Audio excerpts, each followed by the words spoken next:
Hi guys, wanted to go ahead and continue on with Calendar Club, the case of the April Fool's Frogs.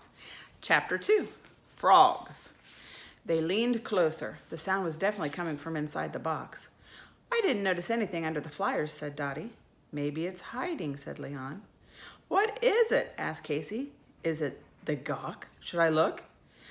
Before anyone could answer, she lifted the lid of the box. Something jumped out. Leon grabbed it. It's a frog, he said. He held on to it, but it wasn't easy. The frog wanted to jump away. Dottie ran and got a bucket from Casey's garage. Leon put the frog inside.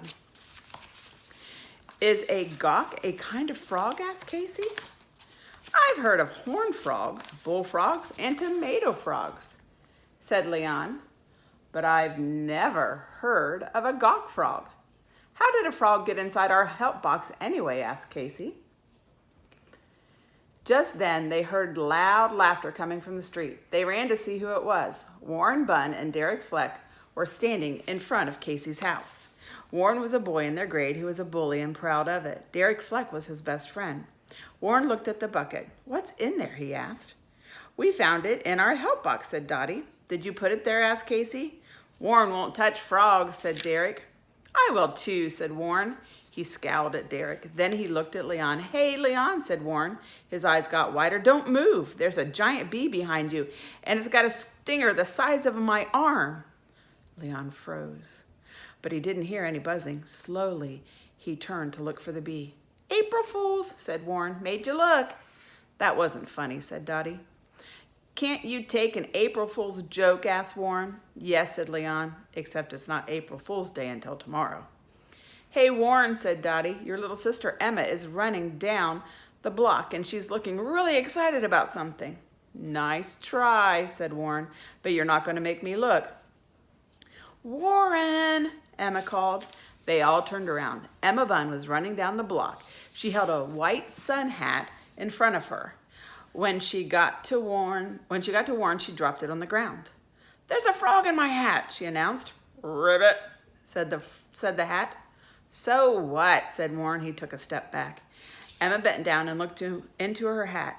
How did it get there? Mrs. Bunn walked toward them. Emma, why is your hat on the ground?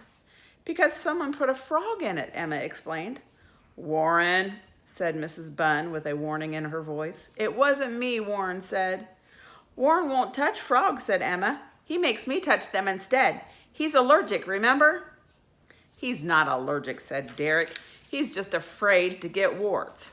I don't care about warts, said Warren. He got on his bike. Are you coming or not? He asked Derek. The two boys rode off. Emma took the frog out of her hat. It was a very big and slimy frog. Do you want it? Emma asked the three friends. Sure, said Dottie.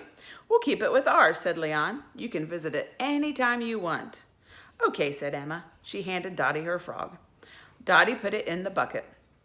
Leon handed Mrs. Bunn a flyer. This is about the missing gawk. Do you know what a gawk is? Casey asked.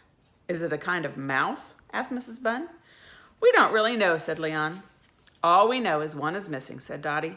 The flyers were in our help box. We're giving them out so everyone can look. Is it little? Asked Emma. Could a gawk be a bug? Maybe, said Dottie. Come on, Emma, said Mrs. Bunn. We can look for it on our way home. Okay, said Emma. She checked the grass for gawks as small as bugs as they walked away. I'll get the brownie, said Casey. She ran inside her house. Frogs like having rocks and twigs to climb on, Leon told Dottie. I'll go look for some and put them in the bucket. I'll get some leaves for them to hide under too. I'll get a shoebox, Dottie said, in case we find more clues, or in the case we find the gawk. Dottie went inside for a shoebox. Leon wandered off to look for rocks, twigs, and leaves. Dottie was the first one back. She took out her notebook and started 2 new lists. She called the first list Clues for a Missing Gawk. She called the second list Frogs in Surprising Places. Leon returned and put some twigs, rocks, and leaves in the bucket. Casey brought the tray of brownies in her red wagon. Then Dottie, Casey, Leon, the wagon, the shoebox, and the bucket, and the frogs set off for Red Rose Lane. Chapter 3. more frogs. Okay, we'll read chapter 3 later on. See you guys later.